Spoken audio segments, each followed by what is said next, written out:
你好，这两天关于少林寺的新闻，官方的动作真是叫一个快，简直就是环环相扣。中国佛教协会那边刚刚把释永信的戒牒给注销了，等于说直接把他从佛门里面给开除了。紧接着呢，少林寺管理处马上就宣布，新的住持已经请好了，是释应乐法师。这个事儿就很有意思了。说到释永信这个人，那可真是不简单。我们可以想象一下，他是一个在中国这么复杂的政商江湖里面玩得风生水起，绝对是一个顶尖的玩家。而且在国际上呢，又是一个长袖善舞的中国名片。可就是这么一个聪明人，怎么会干出跑到梵蒂冈的这种事儿，把自己整个的职业生涯都给葬送了呢？最后还要落得一个被清算的下场，这个事儿你说奇怪不奇怪？想要搞明白这背后的逻辑，我们就得顺着两条线往下扒。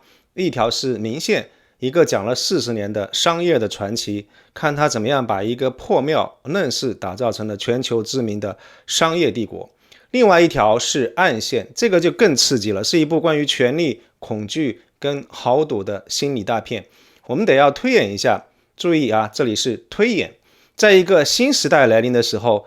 释永信到底是怎么样一步一步把自己逼上了亡命天涯的绝路？等你看完我今天这个视频，你就会发现，其实释永信的倒台几乎是注定的。他费那么大劲跑去梵蒂冈见教皇，说白了，也就是最后拼死挣扎一下。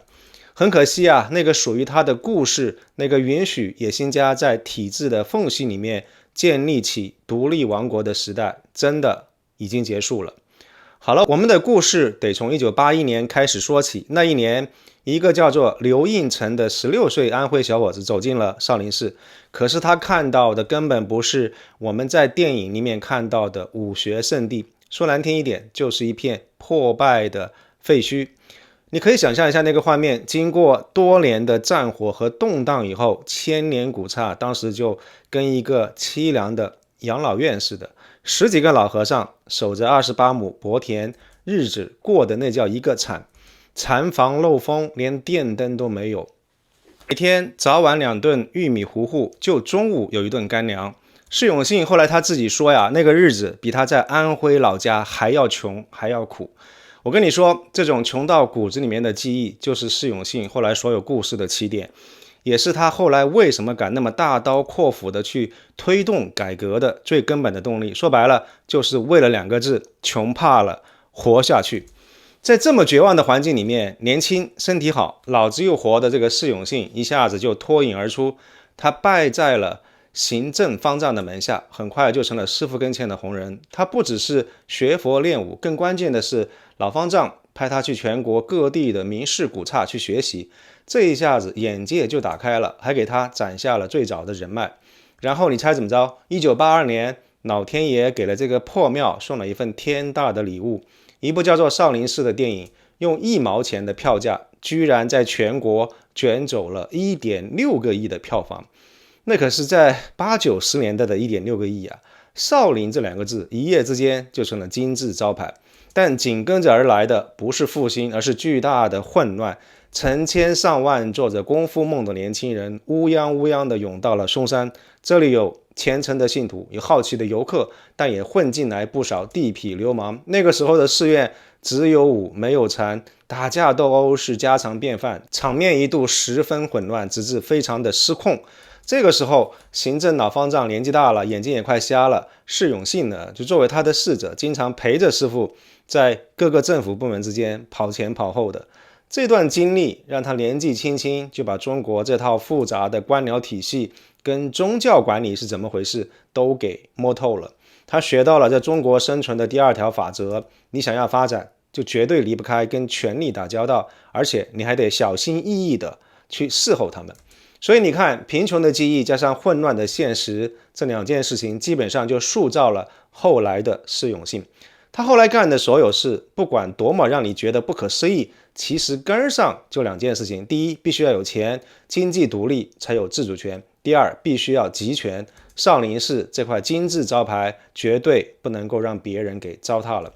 1987年，老方丈圆寂了，年仅22岁的释永信接任了少林寺管理委员会的主任，正式掌握了这座古寺的权力。他成了这座风雨飘渺的寺庙当中唯一的希望。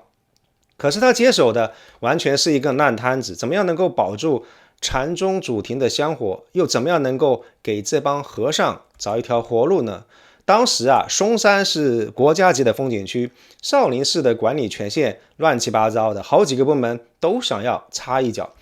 和尚们一点尊严都没有，连他自己的师父行政方丈活着的时候都受过政府部门的气。这样一段经历在年轻的释永信心里面种下了一个特别坚定的念头，就是在这个世俗权力说了算的社会，宗教想要有尊严要活下去，就必须在经济上跟政治上强大起来。这种强大说白了就是要有自己的地盘，能够挡住外边的干涉。那这个想法很大程度上解释了他后来为什么那么坚决的想要走商业化的道路。我觉得这个事儿从最开始可能真的不一定是因为他可能是一种被逼出来的一个防御的策略，是为了生存跟尊严做出的一个特别现实的选择。当然他后来变成什么样，那完全是另外一回事了。所以你想想看，他一个管委会的主任接手的是一个空有巨大的名声，但是一分钱好处都捞不着的烂摊子。电影虽然很火，但是麻烦也来了，满大街都是少林方丈少林神功，牌子都被用到烂。但是面对这样一种混乱的情况呢，释永信他展现了非常惊人的战略直觉。他后来说过一句非常有名的话，就是我们想与其去阻止人家，还不如我们自己先站住这个招牌。所以你听听，这样一种主动出击的商业思维，在那个年代其实真的很少见。为了打响少林功夫这张王牌，他的第一个大动作就是成立了拳法研究会，把那些流落在民间的老武生都请回来。紧跟着1987年，他组建了少林寺武术队，也就是后来那个大名鼎鼎的武僧团。这一招真的很绝他巧妙地把少林功夫从一种修行变成了一个能够赚钱的文化产品。武僧团不光是给寺里带来了急需的钱，更重要的是它成了一个流动的官方认证的少林品牌宣传队。他的第一桶金就是把中国功夫卖到全世界，他亲自带队去海外巡演。这个武僧团每年在全世界演出超过200场，出场费从最早的一场10万美金，后来能够涨到50万美金。那这一招彻底把少林寺给盘活了，少林功夫在海外掀起热潮，不光打响了国际的知名度，更带来了真金白银。有数据说全球武僧巡演的这个每年收入一度超过2个亿的人民币。那接着呢，他又摇身一变成了一位品牌大法师。1994年，他打赢了状告少林牌火腿肠的官司，这个在宗教界可是头一回，开了用知识产权来维权的先河。少林这2个字被他注册成了一个巨大的商标库，700多个品类，吃的、穿的、戴的、用的，什么都有。少林的品牌估值一度高达几10个亿。然后呢，少林书局、少林药局，乃至于网络游戏少林传奇都出来了，一个庞大的商业帝国就这么拔地而起。而且他还把禅医文化挖出来，恢复了少林药局，推出了什么活络膏灵芝茶都成了网红爆款，一年都能够卖出8000多万。而且他们还控股什么武术器材厂，生产少林牌刀枪剑戟，年营收也能超过8000万。他们还跟政府合资，在郑州、登封修建什么禅修酒店、商业街，甚至还参股了一家村镇银行。但是释永信的眼光还远不止这些。1996年那个时候，我们大多数人可能连互联网是什么都还搞不清楚的时候，少林寺你敢相信吗？成了全中国第一家有官方网站的寺庙。更牛的是什么？网站上还公开了易筋经这些武功秘籍，全世界的武术迷都跑来在线朝圣。所以这位方丈他自己用着最新款的手机发短信比谁都溜，用一种特别开放的姿态，让少林寺一下子就站在了信息时代的最前沿。从那以后，他的步子是越迈越大，成立影视公司、慈善基金会，到1998年的时候成立了荷兰少林寺实业发展有限公司。这一下就标志着他彻底从一个寺庙的管理者变成了企业的 CEO。终于到1999年8月的时候，众望所归，释永信正式升座，成了少林寺第30代方丈，一个充满了争议也充满了辉煌的释永信时代正式开始了。进入21世纪以后，释永信就开始非常系统的把少林这个千年的老品牌进行史无前例的商业变现。他这个帝国的核心发动机就是2008年成立的荷兰少林无形资产管理有限公司。但这里有一个关键的问题，按照当时的法律，少林寺作为一个宗教场所是不能够直接开公司的，那怎么办呢？释永信设计了一套特别精巧的股权代持结构，公司的股份由他自己和其他几个和尚代为持有。那在最顶峰的时候，释永信个人名义上就占了 80% 的股份，所以你看这一招简直就是一石三鸟。对外他可以说这是为了以势养势，对内呢他可以绕开寺庙里面复杂的权力斗争，完全由他自己说了算。而最关键的是，他在法律上给个人资产跟寺庙资产之间留了一个巨大的灰色地带，这个为他后来的出埃及记埋下了最重要的伏笔。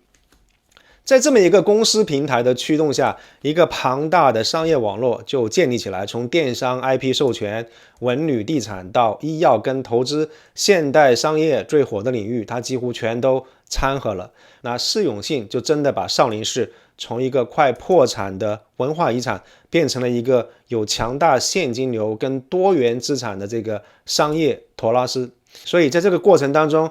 有几件事情把少林寺商业化这个争议推到了最高点。比如说被人骂得最惨的天价香，方丈提个字的牌位动不动就几百万，淘宝店里面卖9999块钱的这个所谓的黑玉断续膏，一下子就引发了信仰到底能不能够明码标价的大讨论。那争议从来都没有断过。这个释永信他穿着价值16万的定制款袈裟，坐着豪车出行的照片，一次又一次刺激大家对于和尚就应该清修苦行的想象。到了2015年的时候，释永信已经把一个年收入不到1万块的破庙打造成了一个年营收好几个亿的文化巨头，但是光环底下阴影也开始悄悄地长出来了。最能够体现他后期风格越来越冒进的是2022年在郑州搞的那个房地产项目。那一年4月份，一家叫做荷兰铁松的公司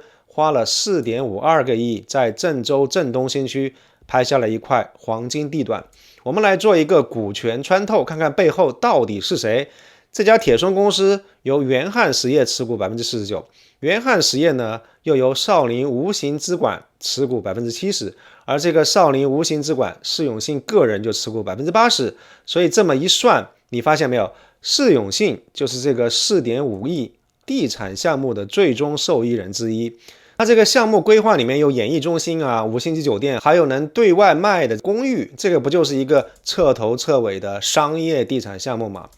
各位，我们这个地方要提醒大家注意一下时间点，敲一下小黑板。2022年这个时间点可是发生在2018年那个非常关键的年份之后。我们在上一期视频其实已经专门提到为什么2018年是一个如此关键的年份。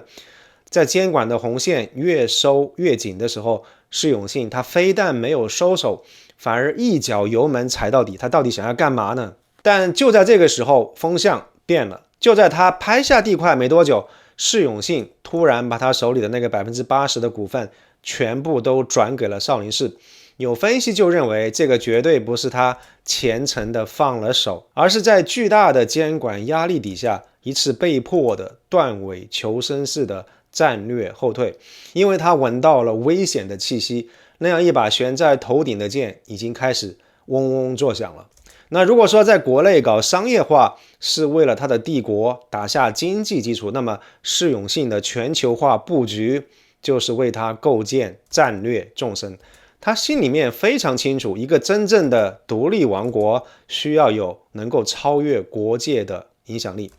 从2000年开始，少林寺的海外文化中心就好像雨后春笋一样，在全世界冒出来，总数超过了52家。这些中心名义上是教少林功夫和禅修文化，在全球吸引了超过300万的洋弟子，而且这些中心全都是会员制，每一年都能够给少林寺带来非常可观的稳定的收入。那这么一个庞大的国际网络，不光是能够带来了金钱，更重要的是给释永信本人赢得了巨大的国际声望，它变成了一张中国对外文化交流的名片，特别热衷于搞高层的公关。释永信频繁的出访，跟各国的政要名流谈笑风生。2006年，俄罗斯总统普京来少林寺，释永信亲自接待，两个人手挽手在塔林里散步的照片传遍了全世界。释永信这么卖力的把少林品牌推向全球，他的真实意图到底只是单纯的文化输出呢，还是经过深思熟虑之后的资本布局呢？想要揭开这么一场出埃及记的真实意图，我们就必须看一个失败的案例，澳大利亚新南威尔士州的这个少林村项目。这个项目它的野心可比任何一个普通的少林寺海外文化中心都要大得多。2015年，释永信亲自飞到澳洲，啪的一下拍出412万澳币的支票，买下了1248公顷的土地，计划总投资3.8个亿的澳币。你猜猜规划图里都有什么？除了寺庙跟功夫学院这些常见的项目以外，还有一个500个床位的4星级酒店，300套独立住宅，甚至还有一个27栋的高尔夫球场。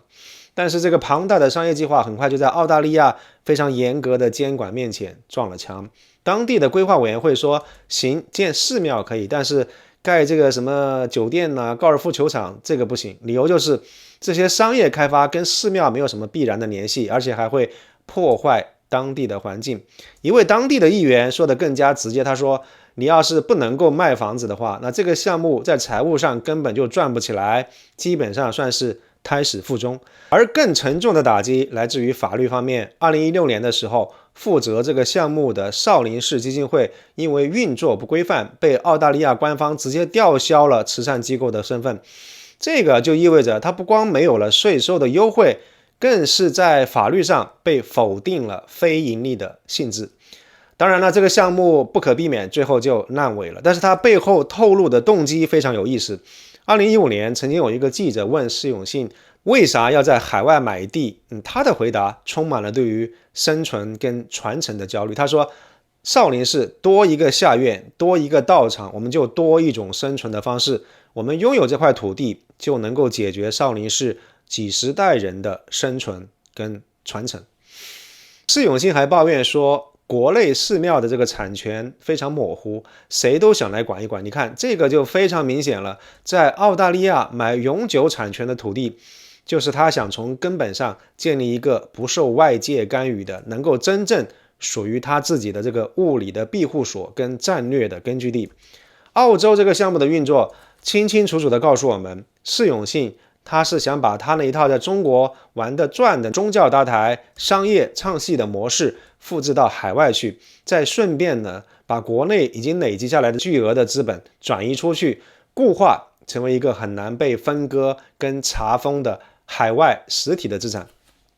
但是很显然，他是低估了西方那套独立透明的法律体系跟这个环保啊、财务监控体系的这个威力。在澳大利亚，他并不是一个有什么特殊光环的宗教领袖，他就是一个必须要按照当地的规矩办事的普通的开发商。我想澳大利亚项目的失败给了释永信一个特别惨痛的教训，就是在海外光有钱是不行的，想要在海外成功，不光要有资本，更需要有最高级别的政治跟道义上的掩护。那这个教训直接就催生了他后来那样一场惊心动魄的，也更加致命的在梵蒂冈的豪赌。好了，我们前面说了他是怎么样建立起少林寺这个商业帝国的，对吧？从2018年开始，情况急转直下。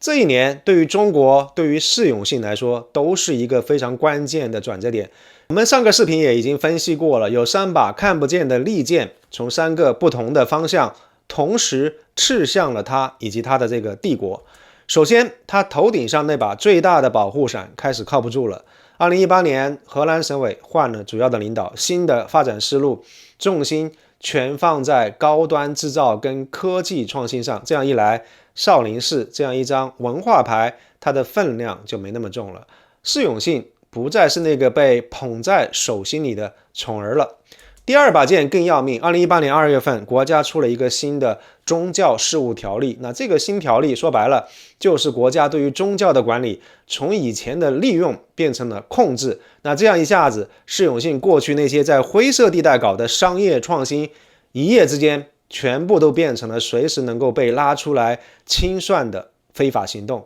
你想想看，条例明确说了，宗教场所是非营利组织，财产和收入不得用于分配，这个不就直接打在他那个个人持股 80% 的公司模式的7寸上了吗？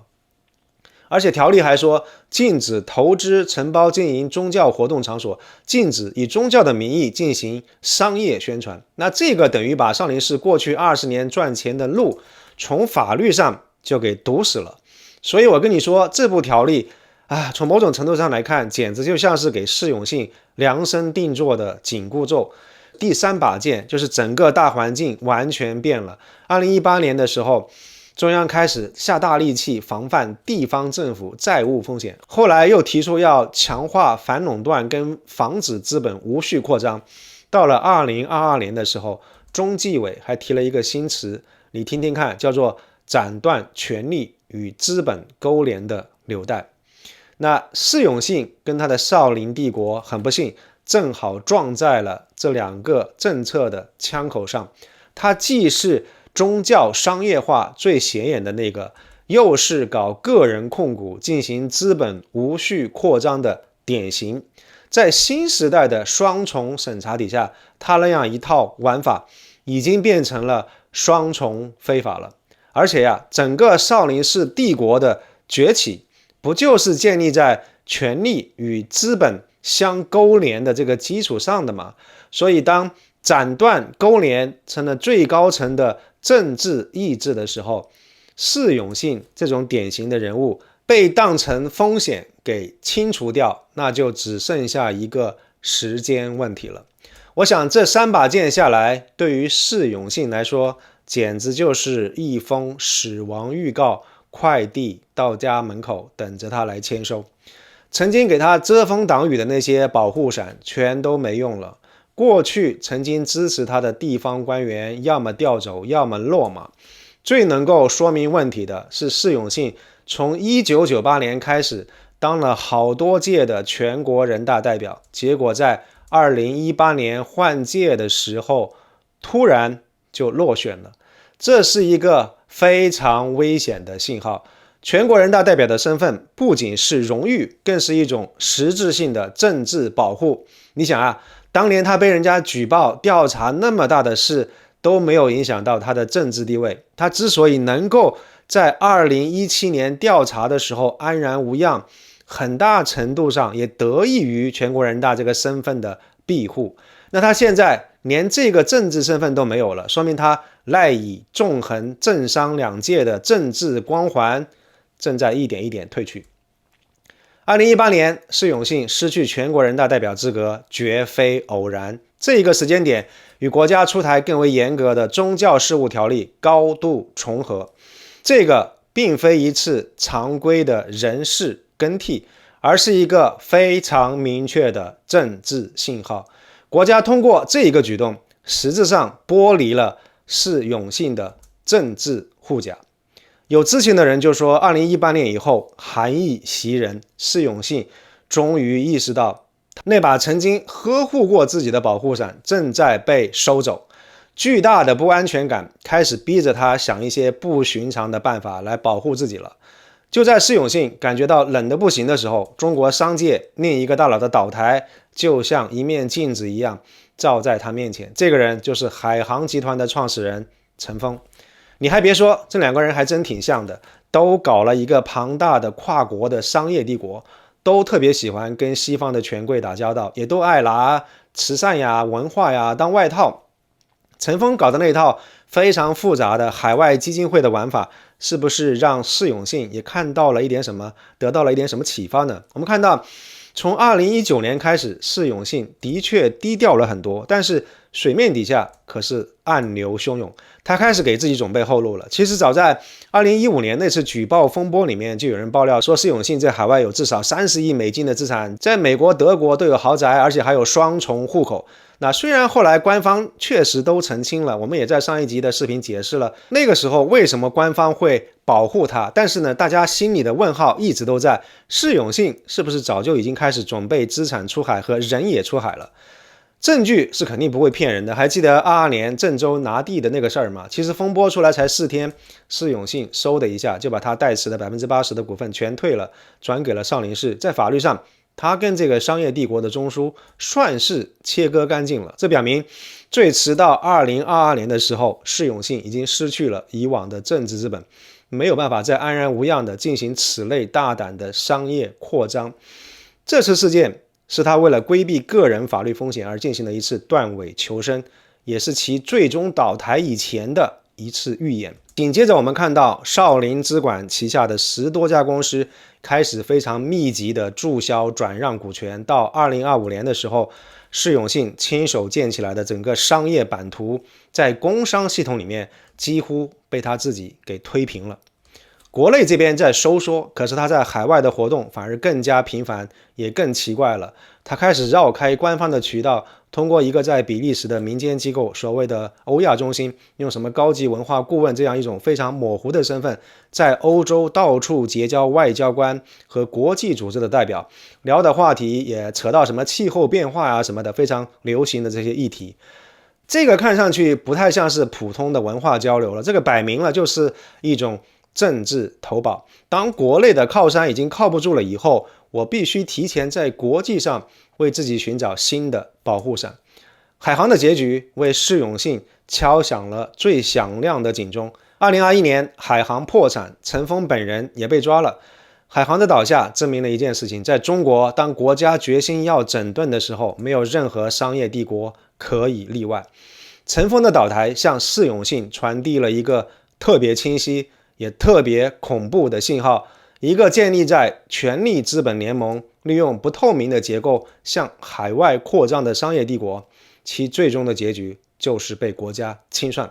那你想想看，面对跟陈峰差不多的困境，手里还攥着那么多海外资产的释永信，他会怎么做呢？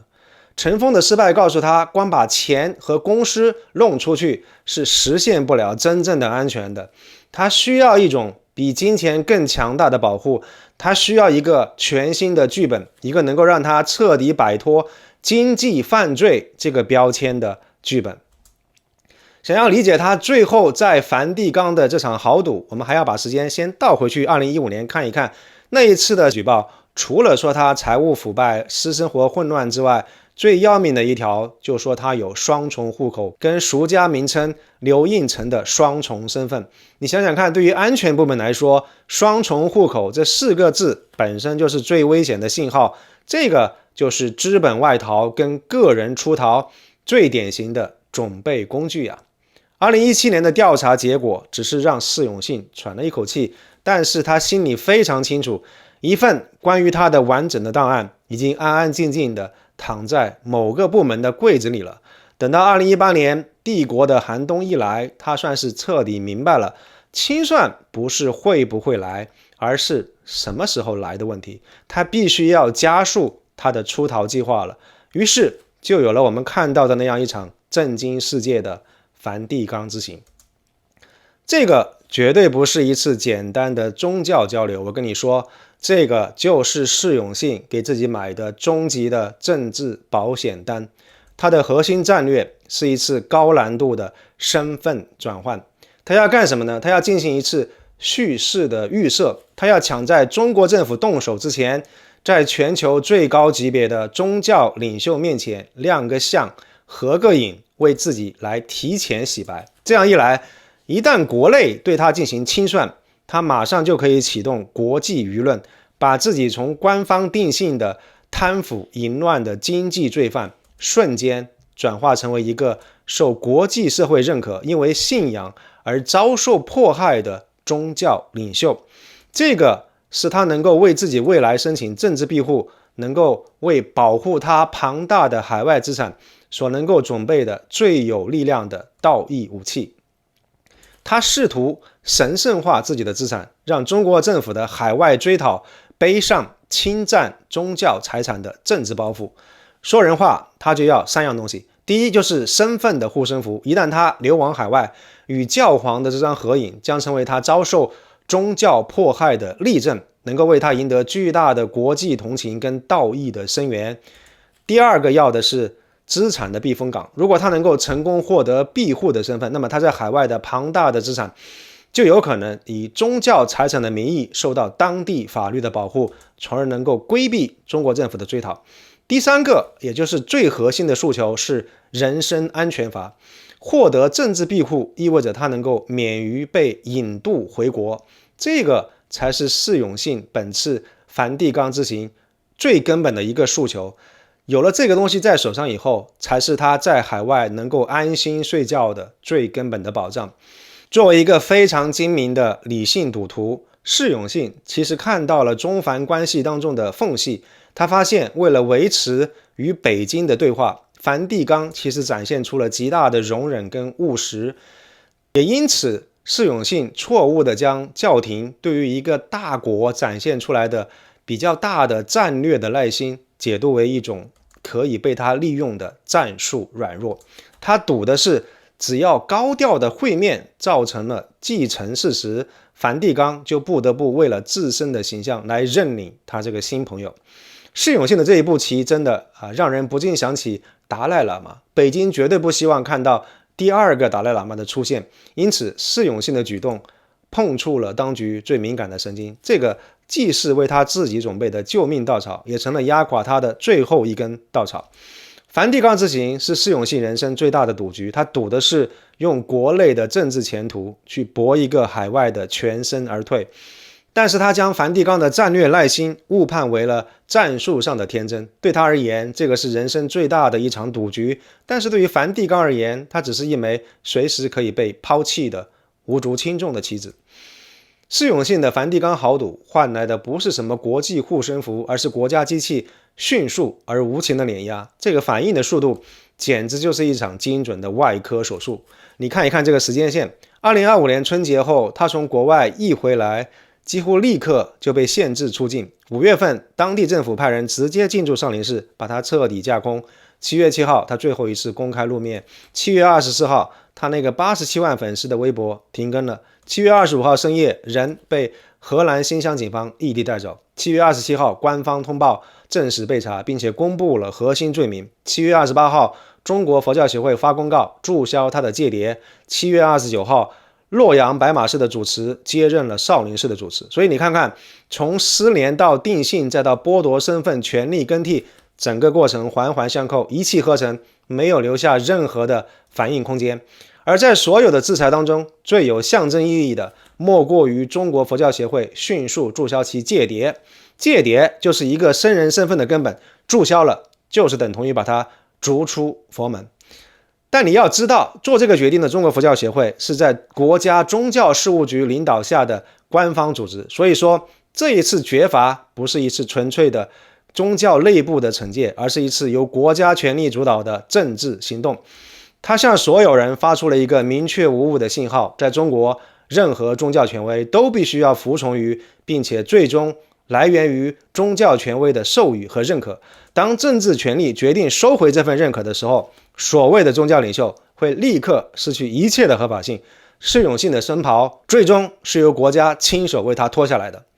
其实官方在掌握释永信有明确出逃意图以后，早就已经开始布局了，而且打了一场非常漂亮的信息战。其根本目的只有一个，就是在他本人没办法利用其国际影响力发生之前，通过一套黑白分明的组合策略，先发制人的摧毁释永信的公众形象，并且牢牢地掌控事件的最终解释权，把一场潜在的、敏感的政治叛逃事件成功地转化为一场无可争议的内部反腐跟道德清理行动。那第一个阶段是放风，把去梵蒂冈这个真事儿跟一些假的但是杀伤力极强的一些谣言，比如说会见了东突的成员呐，比如说倒戈投奔梵蒂冈啊，这些东西捆绑在一块儿，目的呢就是把水搅浑，就是要将释永信的这个行为与叛国、勾结分裂势力等等最严重的指控强行关联。那这一步棋直接对冲了释永信试图通过梵蒂冈之行进行政治投保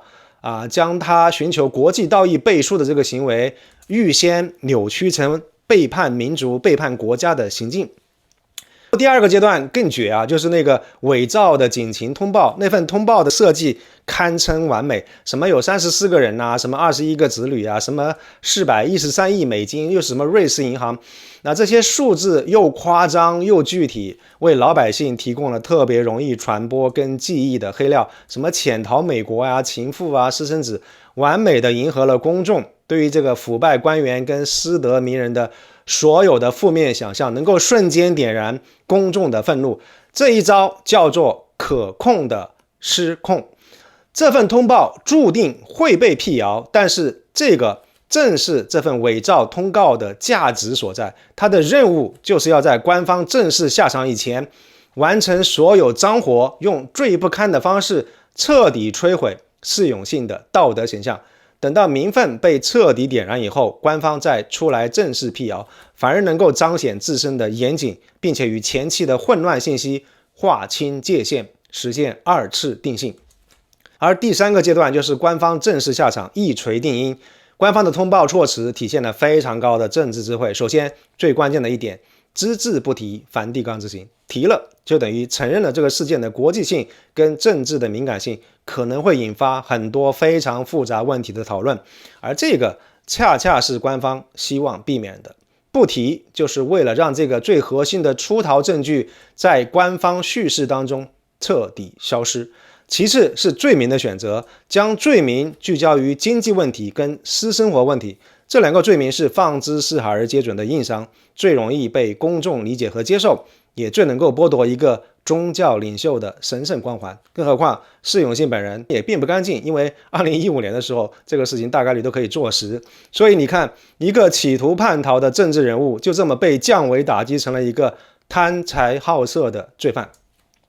而这种策略的真正目的不仅仅只是针对国内的舆论，更是一场先发制人的国际公关。最后在舆论场被充分预热跟塑造以后，新华社、央视等中央媒体迅速跟进，代表国家意志的最终裁决，为整场舆论风暴画上句点，宣告所有讨论的结束。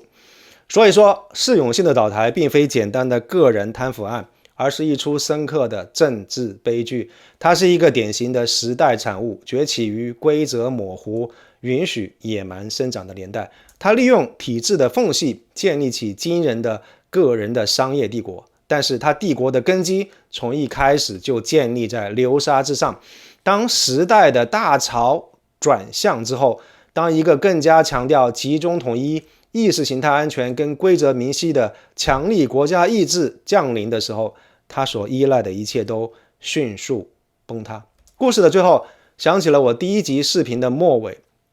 如果释永信当年没有遁入空门，或许他会成为一位自驾风云的企业家。然而命运恰恰让他选择了一个最不应该追逐名利的舞台，去施展他最擅长的商业才华。这个或许就是他个人命运当中最大的悖论与悲剧。当我们看到一位新的住持接替他成为少林寺的掌门人的时候，一个属于释永信的充满了争议与活力的时代正式落下了帷幕。他身后留下来的，除了一个庞大而前途未卜的商业帝国，还有一个深刻的问题萦绕在所有人的脑海：在未来的中国，宗教、资本以及一切追求自主性的社会力量应该如何自处？释永信的末路狂奔已经给出了一个冰冷而且清晰的答案。如果您喜欢这个视频，请不要吝啬点赞分享，别忘了订阅爱生的频道，并且打开小铃铛。祝你有心情愉悦的一天，谢谢。